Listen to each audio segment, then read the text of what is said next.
Faire l'arrivée du quintet d'aujourd'hui qui courait sur l'hippodrome de Vincennes. Donc l'arrivée le 5, le 12, le 4, le 6 et le 7. Donc le malheureux de la course pour les personnes qui ont vu comme moi, c'est le 4. Hein. Malheureux, il l'a bien tenu au chaud, le 12, le driver Alexandre Brivard. Eh ouais, il savait que le danger venait de derrière son dos, mais il n'a pas vu le 5 arriver parce qu'il a fini vraiment très fort. Paul-Philippe Floquin lui a donné une très très bonne course. Hein. Franchement, il a fini vraiment très très fort. Ils peuvent dire merci au numéro 7 hein, qui a ramené tout le monde en troisième épaisseur tout le long, mais il a quand même gardé une belle cinquième place. Car ce qu'il a fait pendant plus de 1000 mètres en troisième épaisseur et garder quand même et remettre un coup de rein pour garder une belle cinquième place, c'est pas donné à tout le monde. Mais par contre, ce 7, il a cassé plein de tickets. Car quand on regarde l'arrivée, c'est lui le plus cher de la course à 15 contre 1. Hein. Voilà. Et je voulais dire aussi que quand on fait appel à Eric Raffin, c'est pas pour avoir une 6e, 7e, 8e ou 10e chance hein, quand on fait appel à Eric Raffin. Il n'est pas encore cravache d'or pour rien cette année.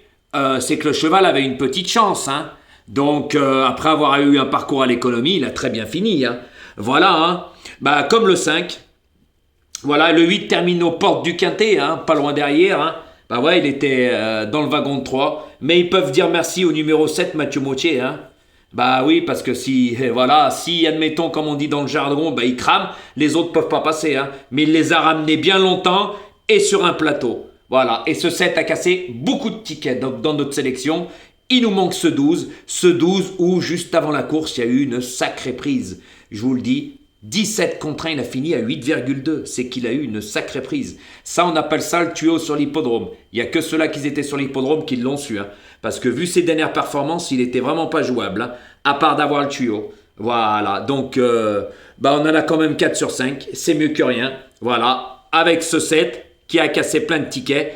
Car moi, comme j'ai déjà dit, hein, je joue pas tous les favoris de la presse. On l'a vu plusieurs fois.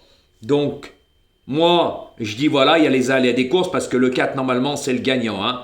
Voilà, normalement, s'il avait le passage, il n'avait pas ce parcours-là, il gagnait la course. Hein. Parce que quand vous voyez un cheval qui n'est pas déféré depuis un moment, c'est qu'il a de la marge. Hein. Et je peux vous dire que ce 4 est tenu en haute estime. Hein. Là, il court avec les étrangers, prenait la température. Je peux vous dire qu'il leur mâchait dessus dans la ligne droite. S'il avait le passage, il les fusillait. Hein. Donc, le jour où le cheval il va être déféré des 4, attention, ça va être encore pire. Il va être encore meilleur. Et il est très estimé dans l'écurie. Hein.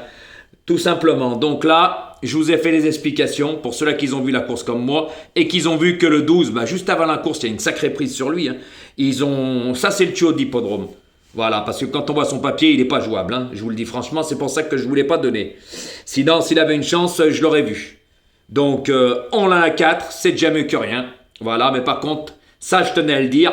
Il y en a beaucoup qui ne voyaient pas le 7. Malgré son parcours en troisième épaisseur, il a quand même gardé une 5e place. Et celui-là, c'était pas le cheval de tout le monde. Parce qu'il y avait le 2 qui était joué, il n'est pas là. Et il y avait le 10 qui était joué, qui n'est pas là. Voilà, il y avait quand même... il faisait pas partie des 6-7 favoris de la presse, celui-là, ce 7. Hein.